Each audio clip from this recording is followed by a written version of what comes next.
Are you looking at buying yourself a new bike? Here is 5 things you should be aware of when you're looking to buy a new bike, provided to you by Dan the Bike Fitter.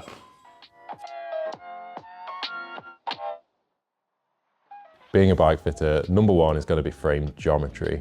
Most people will think about, when they're buying a frame, they'll just think about frame size, small, medium, large, 54, 56, 58, whatever. And a lot of people still say to me when they're asking about, oh, what bike shall I buy, what size do I need? They'll say, oh, I've always ridden a 56, so I'm just going to buy another 56. If more people thought about frame sizing as frame geometry first, that would save a lot of needless errors when buying bikes. So frame geometry is much more important than frame size, and if you know what geometry you need first, then you can work out the size.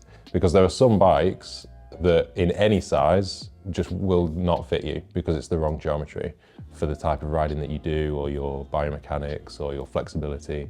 It just won't work in any size. So thinking about frame geometry rather than frame size is the best way to go about it. And if you need any advice, obviously talk to a bike fitter, but head over to some geometry websites like geometrygeeks.bike or Bike Insight, and you can look up different types of frame geometry and what they all mean.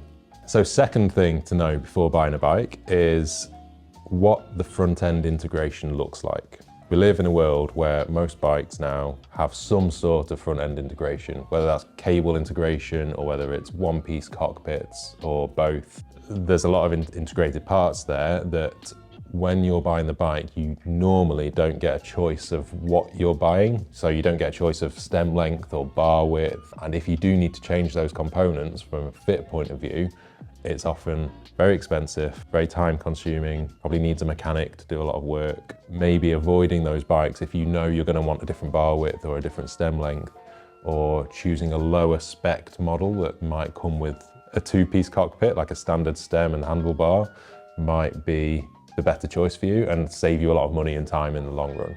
The third thing to think about before buying a bike is what component changes you might need when buying that bike. If you're buying a bike off the shelf, so to speak, like a complete bike, and it comes ready-made and it comes with X, Y, and Z components on it, you definitely need to think about what you're going to want to change or need to change to get your fit right and make it comfortable. Things like crank length, bar width, stem length, stem sizes are all, the main components that people would want to change after buying, and factoring that into the price when you're thinking about buying a bike is important, because these components cost a lot of money. We get it a lot where people come in for fits, and sometimes it's like, well, you could do with changing this component, but it's a £500 cockpit or something.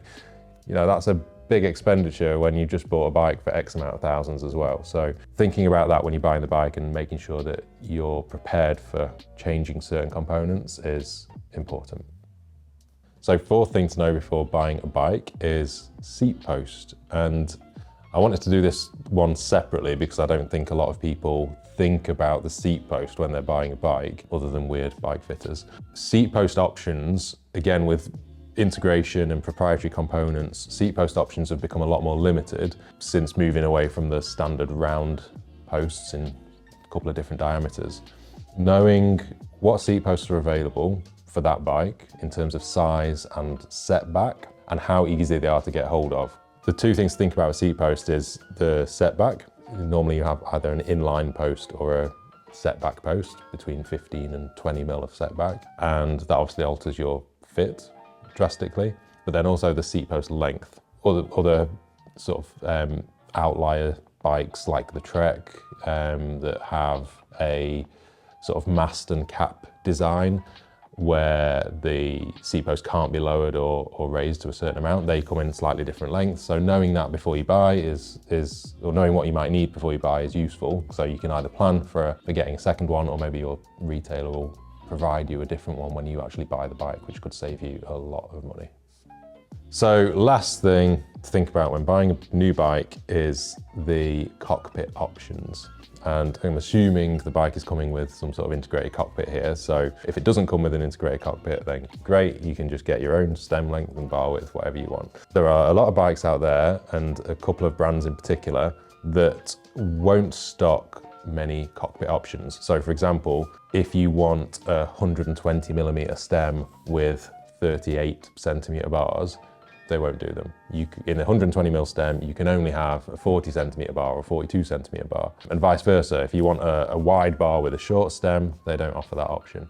So it totally limits the components that you can actually put on your bike, and that might be really important to you from a fit point of view. I'm going to name drop Canyon as the worst company for this at the moment, is that they only offer a minimal range of stem and bar combinations, and it's just, it's just a cost cutting thing, so they don't have to make as many and stock as many, and it's more SKUs and all that sort of stuff. But it really does, and especially with Canyons as well, because they have an 1.25 inch diameter steerer tube, so you can't even put the majority of stems and bars on there. If you wanted to swap them to a different brand, you have to use Canyon or other brands with an 1.25 inch diameter, but they are few and far between compared to 1 1/8 inch diameter steerer stems. So definitely think about that before buying a bike, because it could mean that you run into a big problem from a fit point of view or a money point of view later down the line.